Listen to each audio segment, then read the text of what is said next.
we now dig into what I think will be the coolest thing to happen to this podcast, is digging under the skin lyrically, track by track, of a record that hasn't even released yet. This album will be coming out August 19th, plenty after we even upload this Anatomy podcast session. But basically, all I want from you is to give us a back of the book summary according to the title, and then like little bits and pieces, or just, you know, everything that you want to tell us about each of these tracks lyrically speaking. You may take it away, sir. So learning to dissolve as a concept is essentially just, it's all based around the idea of growing up and realizing what time does to your perception, to your body, to your moral compass, to your belief, to your passions, to everything. So the song Dissolve essentially says everything that you grew to love was wrong. And then eventually says sorrow never fades, revealing time kills everything. And we're just learning to dissolve. And that's kind of just like, that's the quick synopsis, is time kills everything. Okay. And cool. That is pretty much the easy summary of what everything, though there's not like, the previous two records had a lot of like song to song had carrying thematic, and some riffs repeated themselves even record to record. And this one doesn't have any of that shit. It's really just like, that is the overwhelming thing that I wrote about, was just kind of realizing that I'm an adult singing in a metal band that hasn't really hit it big by any means. And I'm just kind of like looking around at how much has changed. And I mean, especially in all of our lives in the last 2 years, but yes, since I started this, and like what my life would look like if I hadn't, and so on and so forth. And that's like the synopsis. So it's a terrible realization, but even I'm facing that, like working a job from home again, which I didn't think I'd ever be doing, or trying to get a band together and like only a couple steps away from actually getting music out. It's all a realization, and it has its positive perspective, but there's also the negative perspective of like, you know, I'm going to invest, and there's ultimately a chance that none of it will ever amount to anything except for me getting music out into the world in the first place and telling my story and expressing my pain. Because by all means, I'm trying to, me personally, I'm trying to write music from a very, very raw, heart on my sleeve perspective. I think that's just the best way to write music. But for some people, it's like, no, I just want to write about zombies, fucking Frankenstein and stuff, and that's Rob Zombie. Like, but by all means, sir, let's go ahead and continue with this under the skin session. I'm excited because some of this music I haven't even heard yet. Some of this music, the world in this moment at 6:14 p.m. on August 5th, they haven't heard about it. So just basically provide us the best way lyrically that you can describe track by track what learning to dissolve is, starting with numero uno.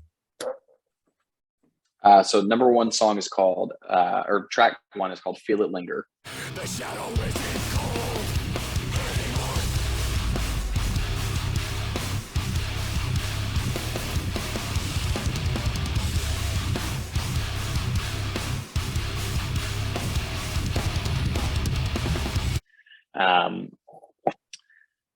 Initially, that was a song where like I wasn't finding the right thing to say. I couldn't really figure it out. And it kind of just became a metaphoric story based on the idea that your shadow is actually a representation of your darker half, basically, that's hiding from the light. And that's why it's always right behind you. So it's, you know, the only God you've ever known is just talking about like this thing that is constantly there. No matter where you go, there is always a shadow. So the idea that your shadow eventually comes to life and kills you is like in it being a metaphor for depression, essentially. Depression, anxiety, stress, all that kind of stuff. So the only God you've ever known watches you from the corners of your home is like the last lyric of it. But I think like the last chorus before the big ending, you know, ceremonial breakdown at the end, whatever it says, do you really think that we're alone, standing in a shadow of our own, spirits dwelling in the night, waiting to hunt us in the light? It's essentially just saying, like, you can't see them unless it's daylight. They're not around unless there's a light to be hiding from. So Yeah. that's kind of where the whole idea of it is that, like, no matter how bright something is, there's always a dark part of you that's right behind you. So. Which is awesome. Yeah. And it's again, connecting to the main title, learning to dissolve. That's a very real thing that some people probably have in the back of their mind, and learning to dissolve will kind of bring that back, and they're like, oh shit, yeah, you're right. But it's a matter of balance, man. Like, it's a matter of balance and perspective and just keeping positive. So I like that.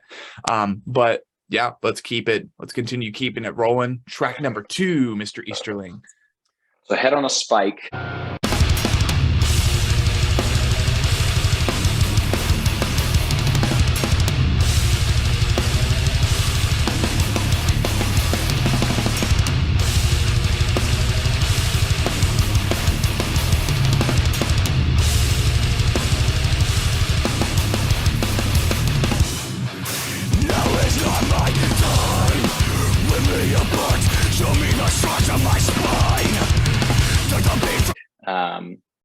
It was actually the first single that we released from this record.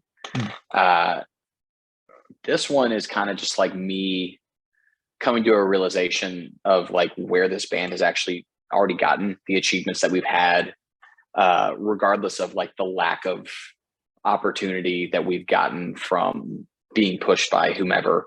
Mm-hmm. And a lot of our success has strictly just come from who we are and how we push and how we work. And so over that time, we've had a lot of people that, like, don't even bother to listen to us because maybe they saw us when we weren't that good, or they think that the whole idea of being a new metal-esque band is dumb. And so this is kind of just like a fuck you to anybody that's ever doubted us, because it's only gotten better. Left you behind. Yeah. Okay. No, it's sick. And Head on a Spike. When I think of that track, I get a very opposite vibe. Like, I almost get vibes of animalistic, just fuck you. And I mean, I guess that works out in the end.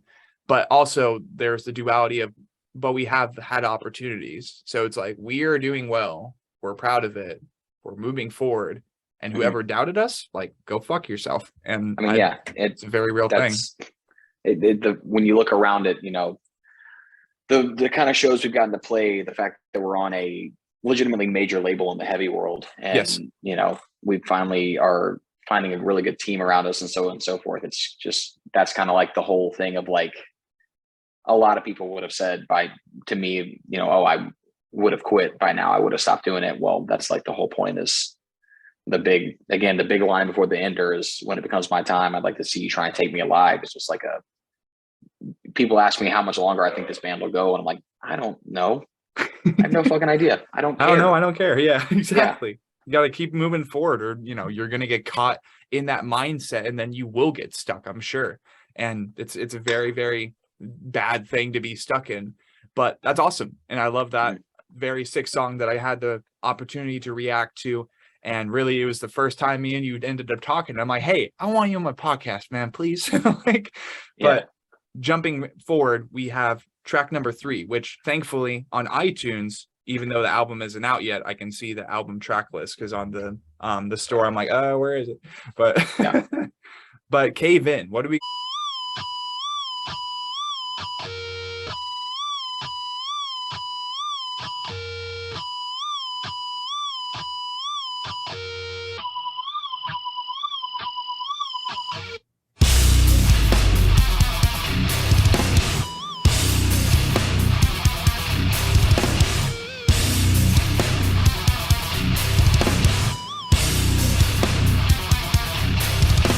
Got going on with this, man? So Cave In is kind of written about creative insecurities, and how, especially nowadays, like, when you're first starting out and you're all really grinding with your friends, and, like, you're playing with bands that are better than the crowd they're playing to, and you're all playing to 15 people a night, 30 people, sometimes you get 50 to 100, you're like, oh my god. That's like a really cool, like, camaraderie that you build with a lot of people. And yes, but what happens is, as you all begin to grow, your friends and you all start getting different opportunities and growing up more and more, and then they'll get more attention, and this pops off and so on. I mean, like a prime example, first time we ever played Arizona was Knock Loose's first headliner in 2015. Oh, shit. And it was in the Nile Underground. And damn, man. I remember those are some good friends of mine. And it's like hard for me to put into perspective what we are doing and what we've done when I look at people who've been doing it around the same time as us, like them, and they're like taking over the fucking world. Mm-hmm. So the whole thing of Cave In is the idea that like you're constantly taking what you've built and you're comparing it to somebody else's building. Yeah. And it's like it's a very, like, I always want to celebrate my friends as much as I can, but it's kind of hard to not be envious at times of like the success other people have, basically. Right. Which is, that's perfectly natural. It's normal. And like, I think I have yet to experience anything like that, but I'm sure eventually it will, because there are plenty of bands I know who are already rising to number 22 on iTunes for new albums and shit. And I'm like, wow, like that's crazy. When do I get to do that? Like, it's, and that's the terrible, I think that's early on, before I even start a band per se, just like hypothetically speaking. That is probably the worst thing about the music machine, is just being in that mindset and being in that headspace of, oh yeah, I know all these people, but they're doing so much better than me. Raw. You know, it's a natural thing to happen, but as long as you can keep the human emotion in it, when you need to, and then, you know, when it comes to business is business. Sometimes bands shoot off, sometimes they sink under, sometimes bands break up. I was going to have a band on my podcast a little bit ago, an AZ Local, which I will not say the name of for that case, but they might be looking to break up soon. And I'm like, fuck, because they were doing pretty well, and they made their name in the scene and enough people knew them. And I'm like, well, shit. But the thing is, at the end of the day, some people, they get overwhelmed by their own craft, or they have a new fork in the road that they want to take. So naturally, not all bands are going to survive, but there are millions more where that came from. Like, that's kind of the eternal music machine, but that's a dope concept. Track 4, we have Become Divine, which is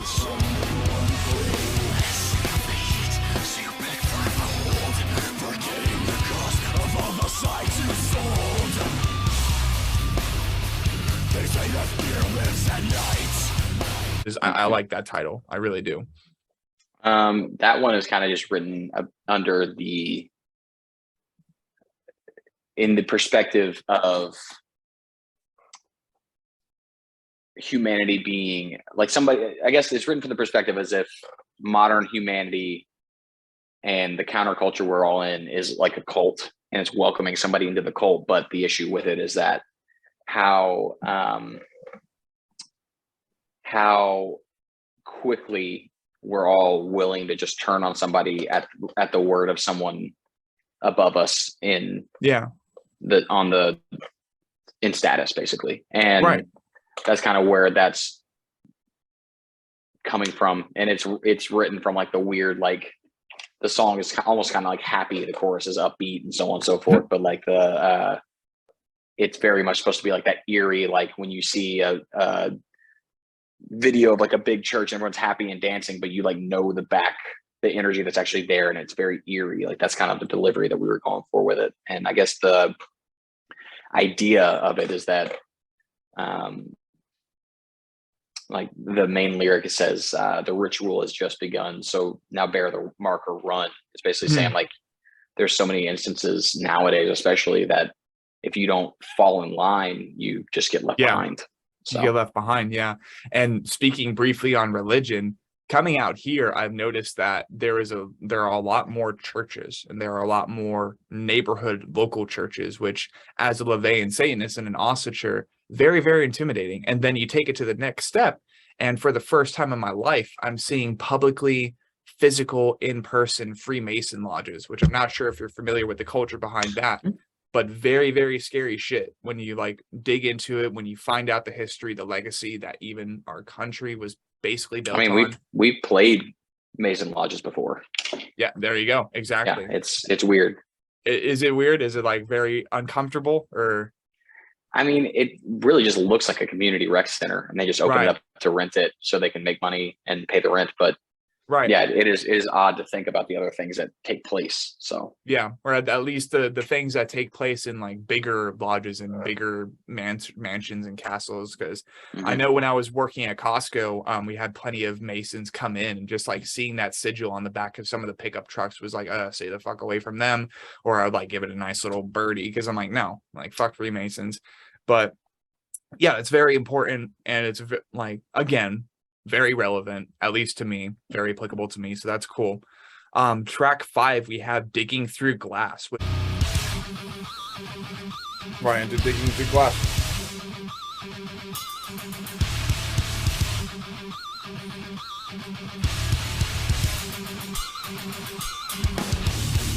Like, just thinking of that sensation makes my skin crawl personally. So what the fuck is going on, man? That one is mainly just about the idea of what if one day all this music stuff ends and I regret having done it because of how many different things I've had to sacrifice throughout my entire 20s have been dedicated to this band. So it's like, did I waste the prime of my life to go for something that may not amount to anything one day?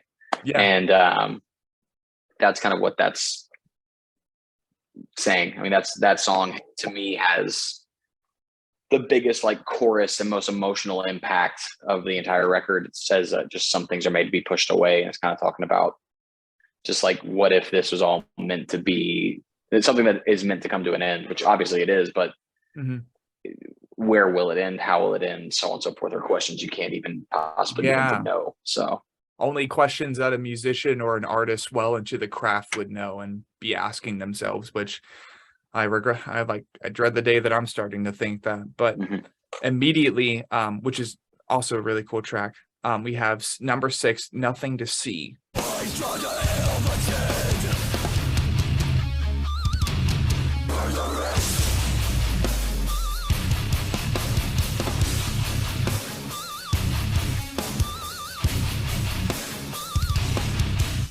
Which I kind of get like a passive aggressive, like fuck off, leave me alone type of vibe with this one.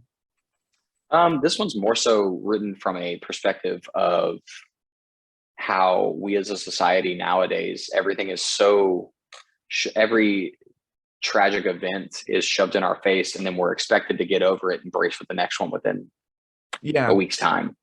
It was like the first verse specifically is written about Nashville as a city, and how on Christmas Day of 2020, a literal bomb went off in downtown. And on 2nd Avenue, somebody had a literal car bomb that they built, and they had a siren that was saying, evacuate, a bomb will explode, and so on and so forth, evacuate now, so on. So it's fucking terrifying stuff. And and all the while it was what was the song that was being played? It was I think her name's Petulia Clark. Yeah, Petulia Clark's song Downtown was being played the entire time as well. It's very, very eerie. Goes off, nobody dies aside from the guy that's in the van. His van was parked right next to the main lodging for the AT&T like digital mainframe. And it blew out all AT&T cell service for an entire day. Shit. And it being Christmas Day and so on, it was very eerie. And in true Nashville fashion, within 3 days' time, they had blocked it off with school buses, and Broadway was just business as usual. So it was kind of just like dude, you couldn't shut it down. You couldn't find a way to just like pay respect to the fact that like that entire block was just obliterated. People's homes were obliterated, and luckily nobody died, because the guy, his goal was not death. He was making a political statement about 5G or some bullshit like that. But but that's kind of what the opening is about, where it says I know the meaning of your intent, neglecting the pace while you play pretends. I'd look away, but my patience is fucking spent. It's just talking about like you're saying all these things while you mean all of these things, and neglecting the pace, meaning like we need a little more time, and nobody is ever willing to give it to us before. I mean, Wes, in terms of willing to give it to us, like nobody can stop tragedy. It just happens. Yeah, but it just happens. It's such a constant thing, and that's kind of what the song is about. And there's another line later on that says, violence bred out of heat, tragedy with no room to grieve. There's nothing to see. There's nothing to see. There's nothing to see. Yeah, nothing to see, because tragedy is such a regular thing. Like that's basically the epiphany, the back of the book summary for the news these days. Is like you turn on the news and sooner or later you'll hear about someone who murdered their kids, or not to be too intense, but had sexual actions with their kids or something like that. Just really, really ugly shit. And it's the reason I don't watch the news anymore. That, and every news channel ever usually is provided a script, and they all say the same exact thing. And I'm like, I'm done with it, man. I'm done. I would rather watch a 20-minute video about Star Wars related news or Marvel related news before I even watch news about the real world, because it's usually nothing but tragedy. People are just nasty to each other. So I get that completely. And that's a really solid track. That's a really solid lyrical standpoint. And that's why I do this type of shit, is because I love when bands and artists and lyricists like have this level of depth and integrity, just soul to what they're writing, because that's what it's all about for me. But moving on from track 6, we got track 7, which is 11762.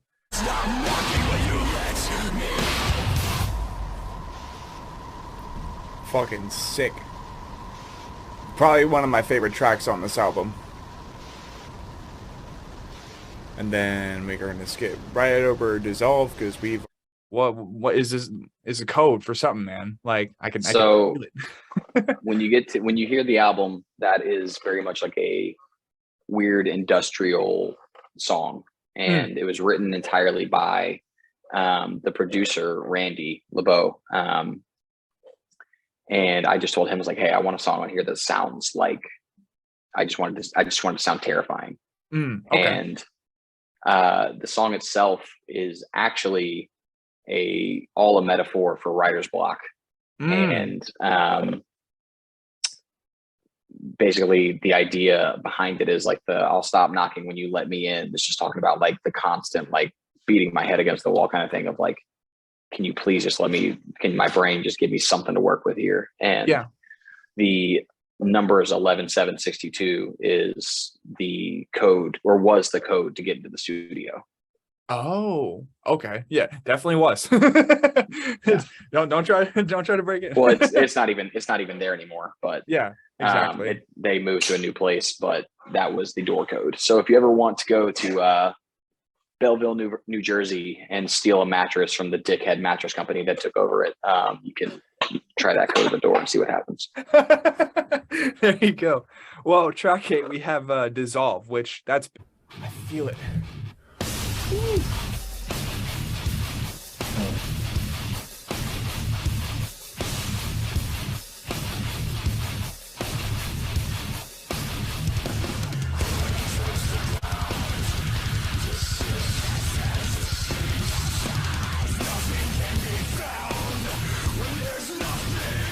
And one of my favorite tracks off of the album thus far, but I'm sure I'm going to love the rest. What do we got going on here, man? Oh, wait, that's right. Being that this is the back of the book summary and kind of contributing to that back of the book, it's like growing up, you just learn that you're dissolving with time, and whether it be your religious beliefs or anything else, really, you're just dissolving. You're learning to dissolve, which is sick. And it's a very real concept, again, which affects all of us, whether creatively or non-creatively speaking. So is there any other commentary you would want to add for Dissolve? Not really anything in particular. This one's it just, when I knew that I wanted like the opening line to be that we're all just learning to dissolve, I was like, that's a really cool opening for this. But I had to realize, like, fuck, I'm going to say that, then I have to figure out how to incorporate the overall theme into this. And luckily the chorus just kind of tells it. So yeah, that's dope. Well, track 9, we have Fast Asleep. The light leads where the mind won't go.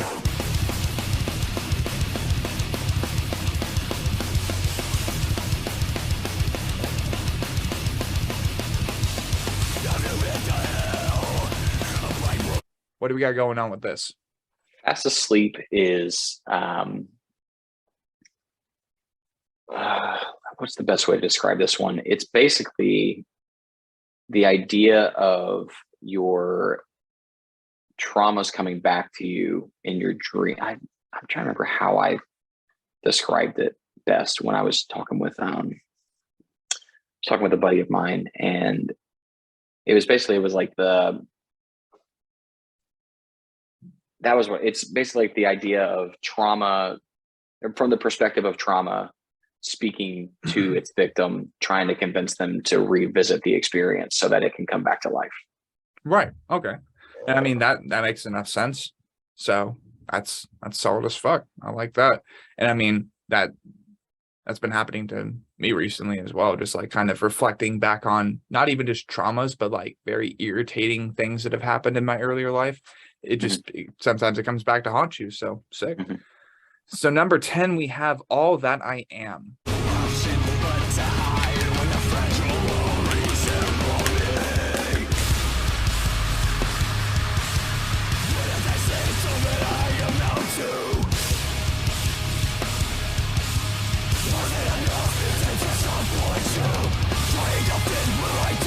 What we got going on with this? This song is kind of about like basically just being the fear of already having hit your ceiling, wondering if like, is this all I'm ever going to be? Is this all that I'll ever become? Yeah. Are these vices of mine always going to be around? Am I always going to make these same mistakes? Am I always going to think this way? Am I always going to feel this way? Is this all the success I'm ever going to have? Like, what if this is all that I am? Is like one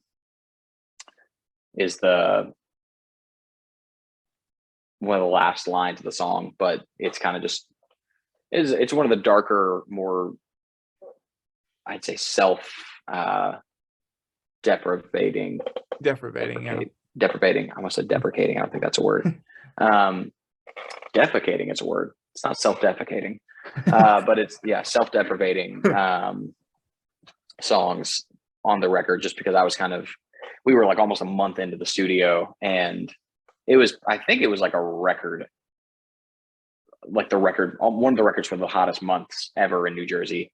Oh, okay. And the studio itself was in the top of a warehouse, and there was barely any air conditioning. I just felt fucking cooked, and my voice was blown out at this point, and I was still working for my previous job during the day on my computer. So I was just like, wheels were never stopping. And I just felt absolutely burnt. And this was one of the last songs we had. And I just one day, like the one of the breakdowns that hits, I was like, oh, that'd be really cool to just repeat the soft, faint second week is like the over and over and over and over again. I was like, oh, that'd be sick to just repeat that. And then I took that and used it, ran with that. And then this one lyrically is probably my favorite, lyrically my favorite on the record. It's very metaphoric. But it's easy to comprehend, and it's very dark. So yeah, I think the all encapsulating lyric would be the trying to fit where I don't belong. If I make a sound, I make it wrong. What if this is all that I am? Sick. No, it's awesome. And speaking creatively, I'm sure I'm with you on that. That was basically every day working even from home on a very simple job, working in AZ. It's like even on the bottom floor, man, when you have shitty AC, it's like you're just dying. You're just like melting in your seat. It's so gross. But with that being said, we have the final track 11 on Learning to Dissolve, which is Voice in the Choir.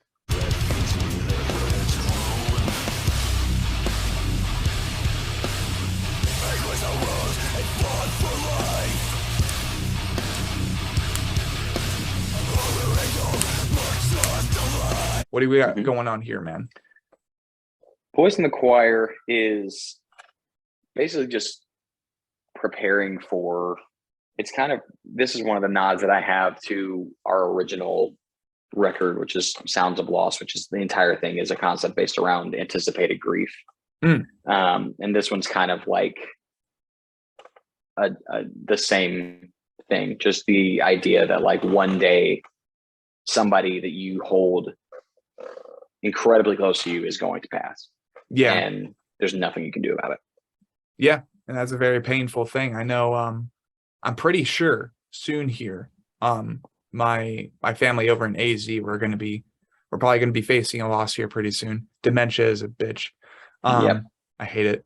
But that being said, we wrap up then the Under the Skin session for the upcoming August 19th full-length record from Orthodox, Learning to Dissolve, their debut record, their debut full-length through Century Media Records.